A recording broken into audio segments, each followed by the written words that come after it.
Hello and welcome to the Success Showcase. I'm your host, Eric Lopkin with the Modern Observer Group. And with me, as always, is Chip Janiszewski from the Happiness and Success GPS. Chip, how you doing this week? Doing great. How you doing, Eric? Doing fantastic. Happy August. Yes, we are in the dog days of summer now. And funny, it's been such a strange season because now that we're in the dog days of summer, it's actually cooled off. Yep, it's been nice. June was really hot. July was very rainy, and today it's low 70s. Yep. Not normal for August. But it's nice. Not complaining. No, not complaining at all, especially given some of the strange heat patterns that have been going on around the country. Yep. So far we've dodged that. Well, since the end of June. So we've got a special guest here today, Gail Lebert from the Klingberg Family Centers. We're going to talk a little bit about her journey into the nonprofit world and what Klingberg does and how they help their community. So, Gail, welcome. Thank you. It's great to be with both of you today. Great having you here. So why don't you start off, tell us a little bit about what the Klingberg Family Centers does and how you got involved. So Klingberg Family Centers started out as an orphanage in 1903, serving children who had been abandoned. In those days, it was not illegal to abandon children, and there were very different reasons for children to be homeless. Moms died in childbirth, and there were a variety of reasons. Fast forward to 2021, and Klingberg has now become a nonprofit, and with a board and over 300 employees. We have a 40-acre campus in New Britain that was built in 1922. And we also have an office in Hartford, right near Dillon Stadium. So Klingberg has morphed from taking in orphans to treating trauma in children and their families, trauma from abuse or neglect or behavioral health issues or mental health issues. Obviously, big topics today. We have a special education school on campus that takes in kids K through 12 at their school district's request. We've also have an outpatient clinic, foster care and adoption programs, over 20 different programs to help address the problems and the issues that children face when they've been affected by trauma. Now, when you say trauma, what kind of trauma are you talking about? So, trauma has gotten such the whole idea of trauma has changed over the past years. When someone goes through what we would call a life-changing experience, their brain actually changes. So if they are physically abused, or if they are being bullied, or if someone continually is being frustrated by something in their life, if people who see car accidents, people who serve in war, all variety of traumas. Obviously, there's a wide range of trauma, and so we help treat children, and really that changes not just their behavior, but it also changes them physiologically. Nice. So, yeah, we've talked about on previous podcasts how the brain is affected. Biologically, your brain does not know the difference between something you see, something you smell, something you imagine. It all comes down to a neural pathway being formed. If somebody is being subjected to repeated trauma, that pathway becomes set in. So tell us a little bit about the programs that you've got for kids to help them, get past this. So one of the things that kids really thrive on is people paying attention to them people setting boundaries for them, and positive reinforcement. And oftentimes children who are in a family who has poverty issues, whose dad may be out of work, whose mom may be just put in jail. I mean, there are a variety of different issues there, most of which come down to the idea of uncertainty and fear and just feeling not worth it. We often hear our kids say, I just don't feel like I'm worth anything. And so what we do with a variety of different techniques based on what the issue is and what the family situation is, we change that track, if you will, as you mentioned, to produce more positive, Chip, this is right down your corridor, that positive reinforcement, that positive, giving people a sense of what they're good at. John Klingberg, our founder, was always very set on helping children understand what they were good at. Were they good at drawing? Were they good at talking? Were they good at planting plants? What was it that they were good at so they could feel good and see their way to a future? And that's basically what we try to do at Klingberg in all of our programs. Yeah, I love the sentence that you have under your beliefs and aspirations. It says, we seek to create an environment where individuals are given the opportunity, which is exactly what we're talking about, to contribute, learn, and grow, and where they feel respected, treated fairly, listened to, and included. And you strive to accomplish these goals in an atmosphere of interdependence, teamwork, good humor, love, and encouragement. And basically, you bring in anybody from anywhere. It's non-denominational. That's right. Wonderful. So that's right. It's interesting seeing it firsthand where these kids really need someone to pay attention to them and someone to look them in the eye with a bright, cheery atmosphere. And really, I'm simplifying it now because of some of the things they've been through. But, just to have that safe environment. Again, a John Klingberg back in the 1903, just to feel safe and not feel endangered is really breaking those. We're trying to break those barriers so that they can see their way to a bright future. Yeah, and just to give our listeners some historical perspective, when the organization was started, the state of Connecticut did not have a Department of Children and Families. All of the work that's done by Connecticut Social Services were done by nonprofits like Klingberg. In fact, back then, I've mentioned a number of times on this podcast that I'm on the board of directors of the Connecticut Humane Society. And we always think of the animals with Connecticut Humane, but back then we dealt with people as well. And organizations like CHS, like Klingberg, were doing the job that the Department of Children and Families now takes care of. That's so true. It's so true. It's amazing. And one of the treats that our department works with is people who come back now being an adult, who lived in the home. We had residential treatment services up until about 8 years ago.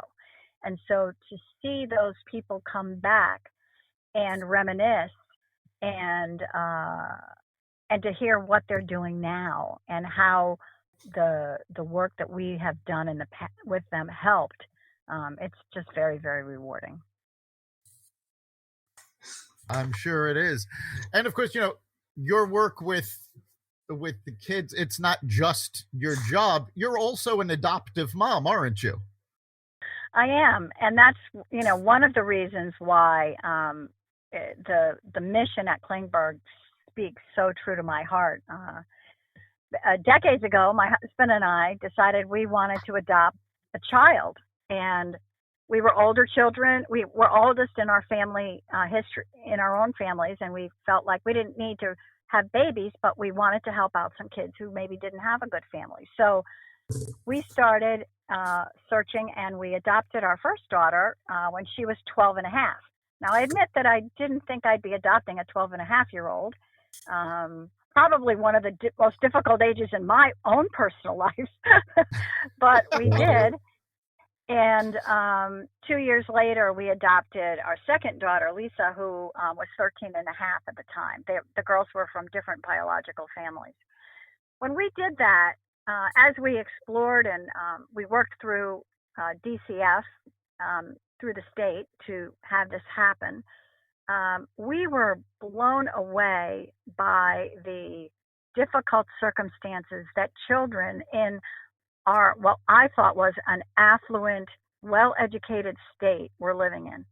It was unbelievable to us.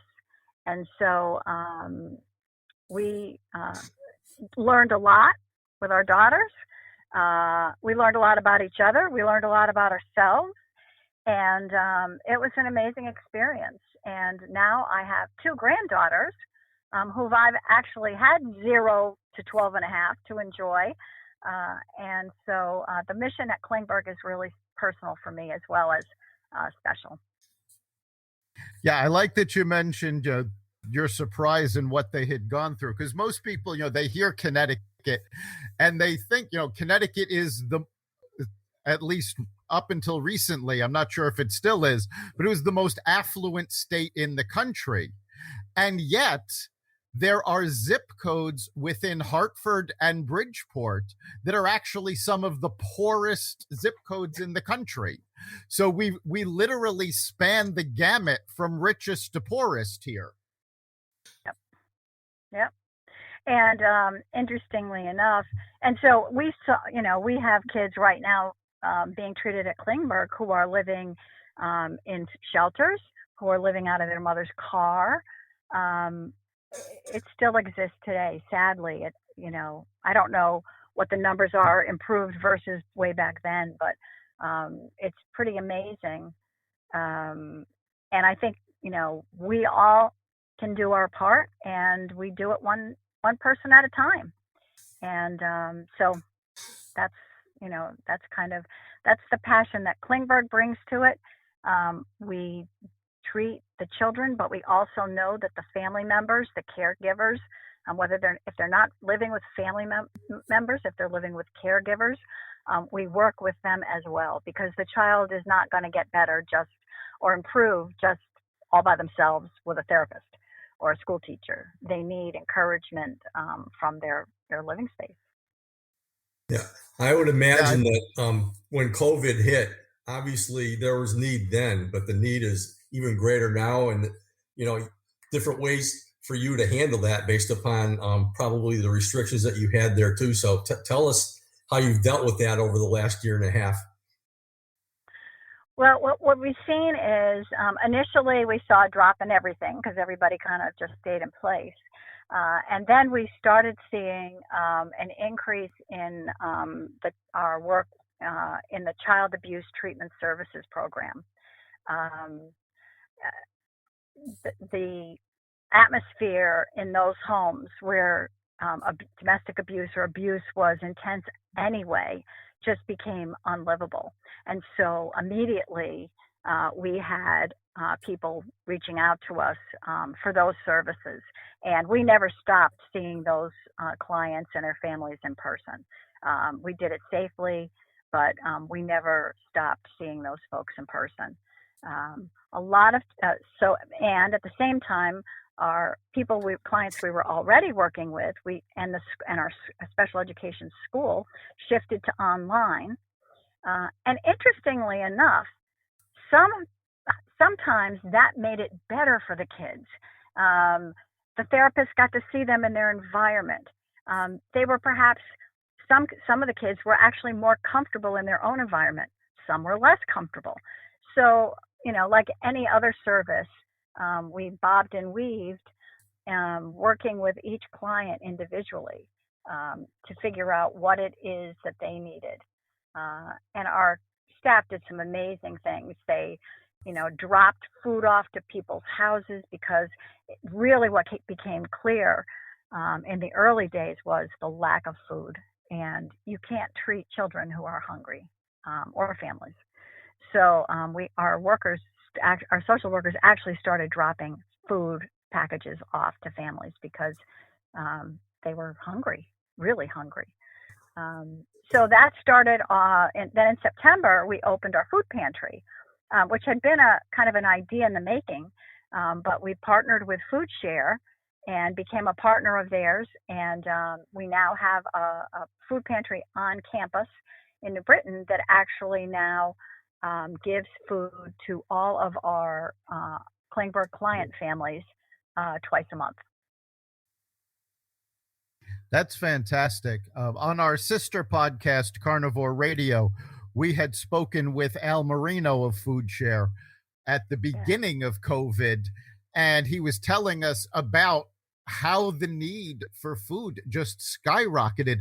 People that never expected to have to ask for assistance were coming to Food Share to get food. So did you see a difference in the clientele at Klingberg? Was there a greater number of people due to the greater need? Yes, there was. And, what we saw, so several things. One is that even the food pantries that remained open, and there weren't that many that did, weren't able to service. There was one mom, family, she had 5 kids. Imagine feeding 5 kids. A box of food from a food pantry isn't going to last you very long.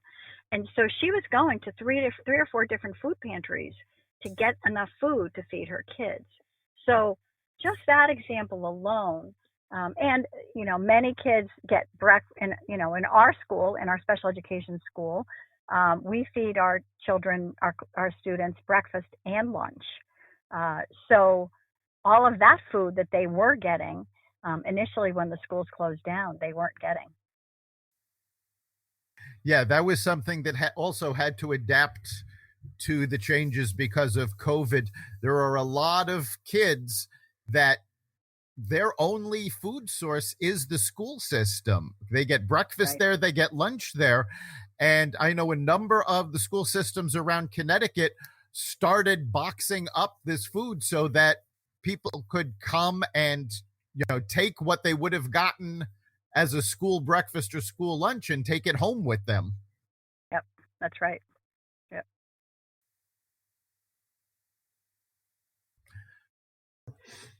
So now, in our conversations prior to this, you also had mentioned the Great Hartford Marketplace as some place that you have a special fondness for. What is this, and why are you so excited about it? Well, I'm excited. I love Hartford. I've spent my whole career working in Hartford. I started at Sage Allen Department Stores. Many people remember Sage Allen, and I was in the merchandising team. So not only was worked downtown, right on Main Street there, but I also got to travel the branches, Wethersfield and Windsor and Vernon and West Farms. I opened West Farms, and on and on and on. After that, I was in advertising sales, and I actually got to know a lot of businesses, small and large businesses in our region. I still drive by them today and say, "Oh, he bought advertising from me. I remember that nice guy." And then shifting gears, I was fortunate to work at the Hartford Business Journal and became publisher midway in my career there. And again, met so many wonderful business owners. And it's just been a joy. I think our market is the perfect size. It's large enough so that there's a great variety of small and medium and large size businesses, but also it's small enough so that you can really know everybody within a radius. And that's the part that I really love. Yeah, looking at your programs and services, it looks like you have a volunteer youth mentoring program. Yes. Mm-hmm. That's how the general public can, obviously you got to screen people and whatever, but taking a look at that, and are there other ways that the general public can get involved? You said you had 300 employees, but how can we help out? Well, one of the ways, one of the big needs is foster families.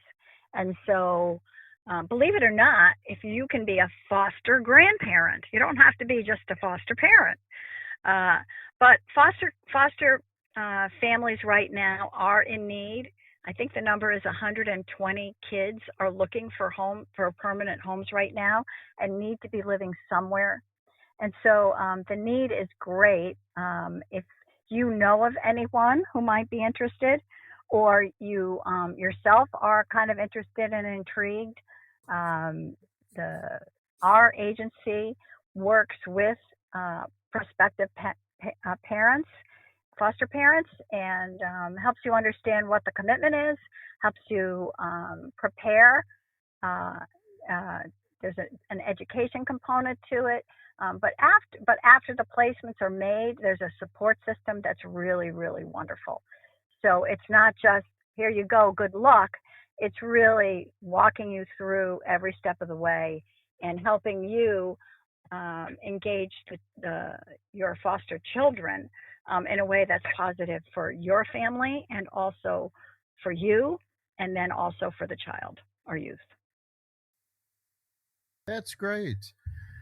Now, you also have something called Klingberg Nexus, which I believe shut down during COVID, but tell our listeners a little bit about what the Nexus is and if you will be reopening it. So Nexus, sadly, was one of those things that it was a great idea that COVID just stopped for a while. We expect to reopen it hopefully in the fall. Nexus is our conference center. We were given money in a state bond to convert the old dining hall that the children ate in. You can imagine what that looked like with the linoleum and the paneling and everything. We redid that, and one of the other rooms that was used as a kind of a leisure room, and created a state-of-the-art conference room with smart screens with touch and a lot of interconnectivity. And the purpose was to create an income stream as a nonprofit to support our mission. And we're excited that we have a beautiful outdoor campus as well that can be used. So the conference center is really meant to get income to support our mission with children and families. Yeah, that's great. And it's becoming more and more common for nonprofits to partner with or form their own, for-profit arm to generate the income they needed. Because especially over the last year and a half, public donations to nonprofits have dropped tremendously. We've spoken about this on previous podcasts here and on some of our sister podcasts, where the average nonprofit has lost about 50% of their donations over the COVID crisis. And it hit arts groups even harder. They averaged a drop of 80 to 90%. So it really is important for nonprofits to be able to generate income, especially when things like this happen. Right, and the benefit also, Eric, is that the income can be used to support the staff and support our administrative costs, which often don't get supported in foundation giving and sometimes in other types of grants. So it's special income because we can use it however we need it in order to continue the mission.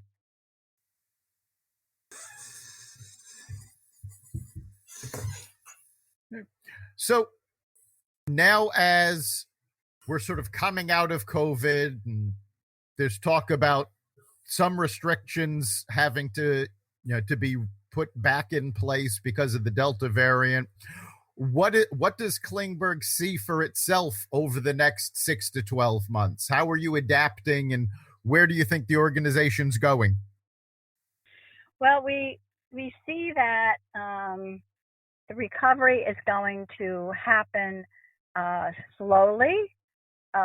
We are a very conservative organization, so we don't do things quickly. We're the conservative Yankees that John Klingberg, our founder, would be proud of. But having said that, we're really looking for new ways to help people who have either been displaced or are struggling with the COVID, the effects of COVID. In terms of reopening, we've kind of reopened program by program.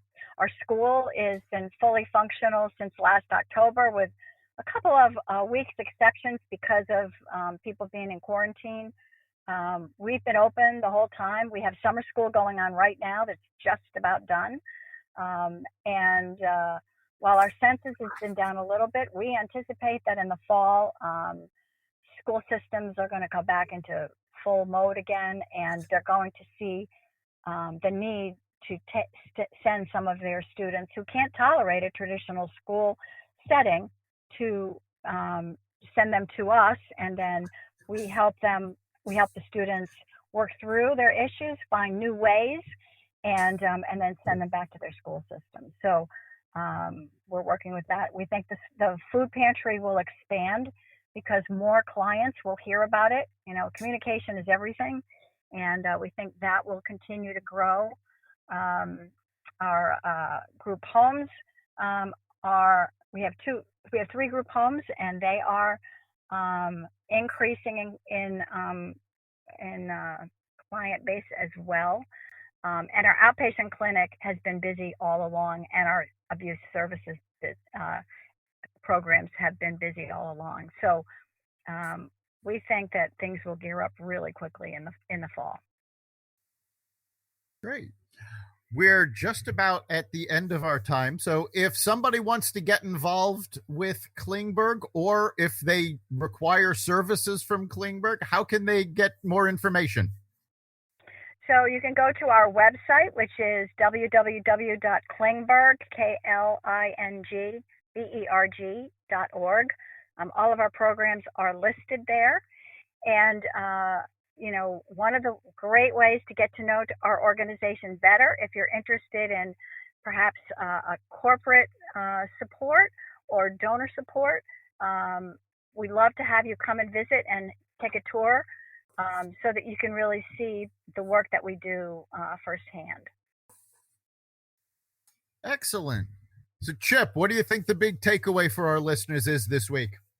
It's just amazing what you're doing. And obviously to prepare, I went to klingberg.org, and all the information that you said is there. But, working with the individuals, especially with the children, starting with them, when I'm talking about positivity, it all starts with that person in the mirror. The most important thing you can do is just go and smile at that person in the mirror, because the most awesome person is smiling right back. So using that as a basis and just providing hope with all the things that you do for the people that you're working with is just amazing. So thanks so much for all of your efforts. Thank you. It's great to be sharing it, and I appreciate the opportunity to shed some light on Klingberg.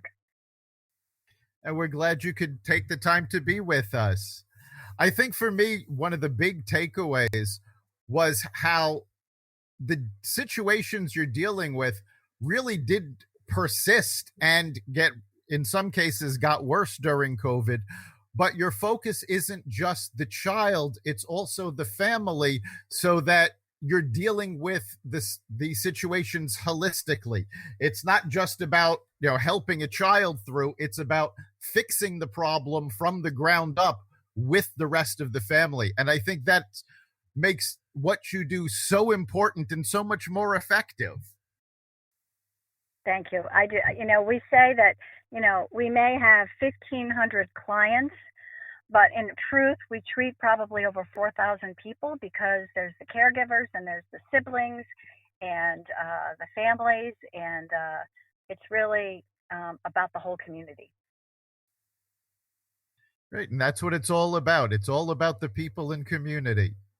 So thank you so much for being with us. You've been listening to the Success Showcase. You can catch us each week at xvadio.com/podcasts. You can also find us on the Apple Podcasts app, Google Podcasts, Spotify, iHeartRadio, Stitcher, Amazon Music, Audible, and wherever you find podcasts. Remember, make this your best week ever, and make next week even better. We'll see you then.